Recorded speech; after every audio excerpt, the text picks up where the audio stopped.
সেনাবাহিনীর দায়িত্বে যারা আছেন তারা আজকে থেকে ম্যাজিস্ট্রেসি যে পাওয়ার, সেই পাওয়ার আজকে থেকে তারা অ্যাপ্লাই করতে পারবেন, সেই পাওয়ার তারা ব্যবহার করতে পারবেন। এটি আমি মনে করি এই মুহূর্তে বাংলাদেশে শান্তি শৃঙ্খলা ফ্রি আনার জন্য অত্যন্ত জরুরি ছিল এবং প্রয়োজনীয় ছিল। ইতিমধ্যে আপনারা দেখতে পাচ্ছেন যে মাঠ পর্যায়ে বিশেষ করে আমাদের পুলিশ বাহিনী ব্যাপকভাবে অসহযোগিতা করছে এবং তারা এক প্রকারের হাসিনার যে কর্মকাণ্ড বা হাসিনার আমলের যে চিন্তাধারা সেটি গোপনে গোপনে বাস্তবায়নের চেষ্টা করছে বলে আমরা নানাভাবে খবর পেয়েছি। যেমন ধরেন, দেশ স্বাধীন হয়েছে 5ই আগস্ট, প্রায় 1.5 মাস হতে যাচ্ছে। এই 1.5 মাসে বাংলাদেশের অধিকাংশ থানা এখন পর্যন্ত ফাংশনিং হচ্ছে না। তার কারণ এ সকল থানায় যারা দায়িত্বে আছেন তারা 95% এখনও খুনি হাসিনা এবং আওয়ামী লীগের নিয়োগপ্রাপ্ত এজেন্ট, মানে হাসিনার আমলে নিয়োগপ্রাপ্ত কর্মকর্তা। এরকম 64 জেলায় পুলিশ সুপার যারা, তারাও হাসিনার আমলের নিয়োগপ্রাপ্ত কর্মকর্তা। এই কারণে সরকারের পক্ষ থেকে বারবার উদ্যোগ নেওয়া সত্ত্বেও এরা সঠিকভাবে দায়িত্ব পালন করছেন না, কাজ করছেন না। এই কারণে সারা বাংলাদেশে আইন শৃঙ্খলা চরমভাবে একটা মানে অবনতি হওয়ার মতো একটা অবস্থা তৈরি হয়েছে, একটা বিশৃঙ্খল অবস্থা তৈরি হয়েছে, একটা স্থবির অবস্থা কাজ করছে। যে পুলিশ, আমাদের একটা বাহিনী আছে, আইন শৃঙ্খলা বাহিনী আছে, কিন্তু ফাংশনিং অবস্থায় নেই। তো এতদিন বাংলাদেশ সেনাবাহিনী পিছন থেকে আইন শৃঙ্খলার মূল দায়িত্ব তারাই পালন করেছে, যেহেতু সেনাবাহিনীর উপরে জনগণের আস্থা আছে, ট্রাস্ট আছে, ভালোবাসা আছে, এই জন্য তারা দায়িত্ব পালন করেছে। কিন্তু ম্যাজিস্ট্রেসি পাওয়ার না থাকার কারণে তারা যথাযথভাবে অ্যাকশন নিতে পারে নাই। তো আজকে যেহেতু এই পাওয়ার তাদেরকে দেওয়া হয়েছে, আমি আশা করি যৌথ বাহিনীর যে অভিযান, এই অভিযান আজকে রাত থেকে শুরু হবে এবং বাংলাদেশে অতি দ্রুত অল্প সময়ে আবারও শান্তি ফিরিয়ে আসবে এবং শান্তি বিরাজ করবে ইনশাআল্লাহ। আজকে থেকে কোথাও কোনো দখলদারিত্ব, চাঁদাবাজি, টেন্ডারবাজি, এই সকল কর্মকাণ্ড চলবে না। সে যেই দলের হোক, যেই সংগঠনের হোক, যেই মতাদর্শের হোক, কেউ যদি চাঁদাবাজি করার চেষ্টা করে, টেন্ডারবাজি করার চেষ্টা করে, 2 নম্বরই করার চেষ্টা করে, তাকে সাথে সাথে আপনারা ধরে গণধোলাই দিয়ে আর্মির হাতে তুলে দেবেন, সেনাবাহিনীর হাতে তুলে দেবেন। এখন আমাদের সেনাবাহিনী যেহেতু তাদেরকে পাওয়ার দেওয়া হয়েছে, তারা সাথে সাথে ইনস্ট্যান্ট অ্যাকশন নেবেন এবং সাথে সাথে তারা কিন্তু তাদের জায়গা থেকে অ্যাকশন নিয়ে তারা এটার বিরুদ্ধে কাজ করবেন। একই সাথে আমরা বলতে চাই, পুলিশ বাহিনীর যারা খুনি, যারা ছাত্র জনতার বুকে গুলি চালিয়েছে, ছাত্র জনতাকে হত্যা করেছে, এই সকল খুনি অফিসারদের অনতি বিলম্বে গ্রেপ্তার করতে হবে এবং তাদেরকে চাকরি থেকে বরখাস্ত করতে হবে।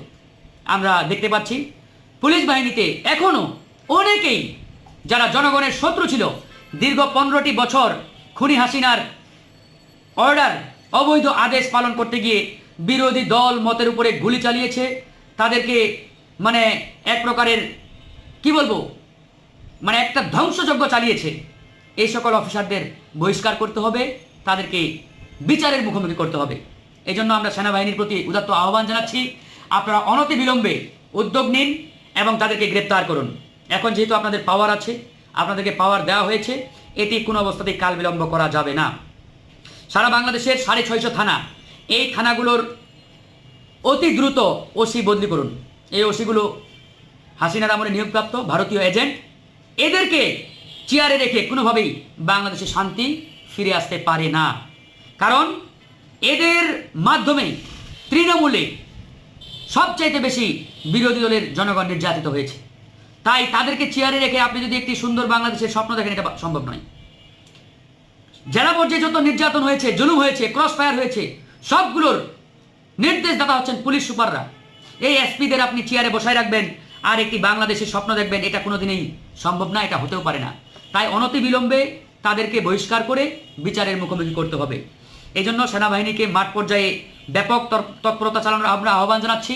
সেনাবাহিনী যেহেতু জনগণের আস্থার একটা জায়গা তারা দখল করেছে, এখন পর্যন্ত আস্থার জায়গায় রয়েছে, আমরা সেনাবাহিনীর প্রতি আস্থা রাখতে চাই। আমাদের আস্থা যাতে সেনাবাহিনী সেভাবেই তার প্রতিফলন তারা দেখায়। একই সাথে আমরা বলতে চাই, প্রশাসন যন্ত্রে যারা আছে তাদেরকেও একটা ছাঁকুনি অভিযান দিয়ে স্বচ্ছ করতে হবে। সচিবালয় থেকে শুরু করে ওই টিওন অফিস পর্যন্ত অধিকাংশ জায়গায় এখনো খুনি হাসিনার দোসররা বসা। এই যে থানার ইউনো অফিসার যারা, তারা ওই হাসিনার আমলে নিয়োগপ্রাপ্ত। ডিসি যারা রয়েছে, এরা অধিকাংশ হাসিনার আমলে নিয়োগপ্রাপ্ত।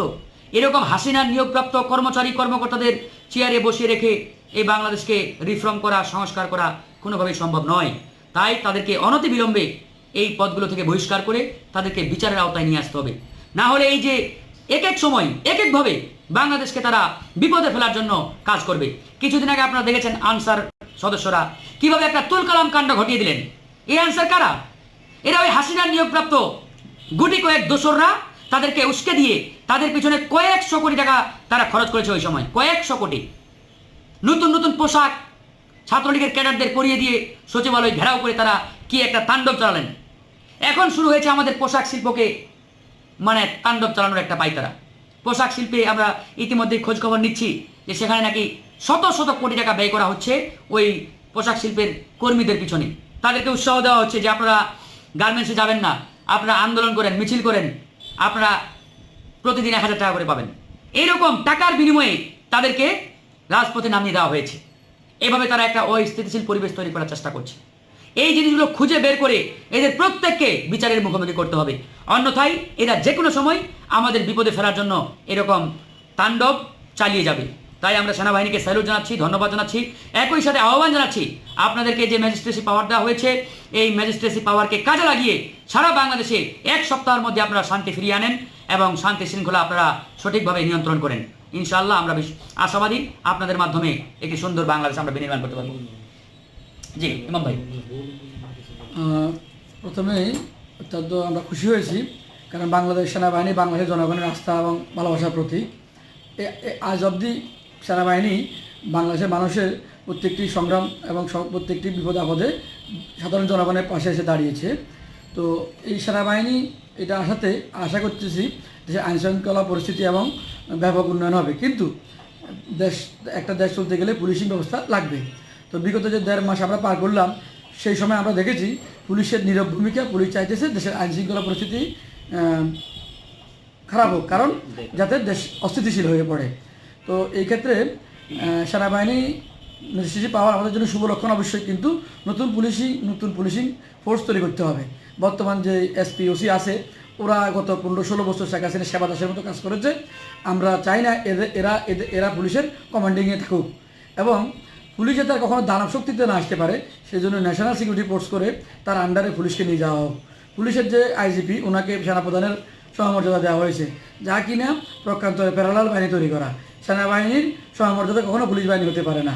সেই জন্য পুলিশের সুপ্রিম কমান্ডকে বিন্যস্ত করতে হবে, কয়েকভাবে বিভক্ত করতে হবে। এককভাবে আইজিপির হাতে চলে যাওয়ার অর্থ হলো উনি ইচ্ছা করলে পুরো ফোর্সকে যে কোনো একটা পক্ষপাতিত্ব হয়ে